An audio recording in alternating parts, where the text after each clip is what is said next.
আপনারা দেখতে পাচ্ছেন পিলারের ঘরে কিভাবে ইট গাঁথা হচ্ছে আর ইট গাঁথা পরে লিন্টন দেওয়া হচ্ছে। দেখেন এই যে পিলার কানা করি রড ডুগিয়ে এখানে এই যে কীভাবে গাঁথছে লিন্টন দশে আপনারা দেখতে পাচ্ছেন। এই মিস্ত্রির অসাধারণ বুদ্ধি, ট্যাগনিজ আছে, মিস্ত্রির ট্যাগনিজ আছে।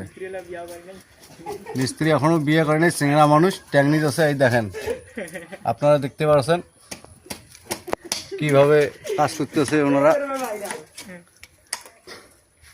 ওনারা কিভাবে কাজ করতেছে দেখেন আপনারা। এই যে পিলার কানা করিয়া কিভাবে লিন্টনে রড ডুবিয়া লিন্টন দশে এই যে রড কানা করছে দেখছেন কিভাবে পিলার কানা করিয়া লিন্টন দশে। ওই ঘর থেকে এই ঘর হেভি মজবুত হবে আপনার বিল্ডিং এর থেকে। দেখেন এই যে মিস্ত্রি আইনুল, তার সহযোগিতা আছে। এই যে তার ছেলেপেলেরা কীভাবে কাজ করতেছে। আপনারা ওইভাবে যদি কাউ পিলার দিয়ে ঘর উঠাইতে চান, মুখ দেখাইতে চাচ্ছে না, একটু শরম খাচ্ছে। চেংড়া মানুষ বিয়ে করেনি এখনো, এই দেখিয়া মুখ দেখা চাচ্ছে না। দেখেন এই যে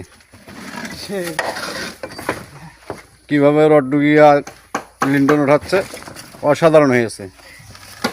তো ভিডিওটা একটু সবাই শেয়ার করে দিবেন, সবাই যাদের দেখতে পায়। এইভাবে আপনারা হয়তো যারা কাজ করতে চাচ্ছেন এইভাবে কাজ করবেন। অল্প পুঁজি যার এইভাবে কাজ করবেন।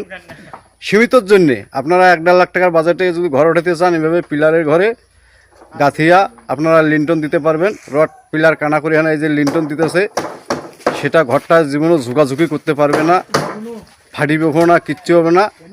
লিন্টন দিয়া আপনাদের মগঞ্জে হারিয়ে থাকবে।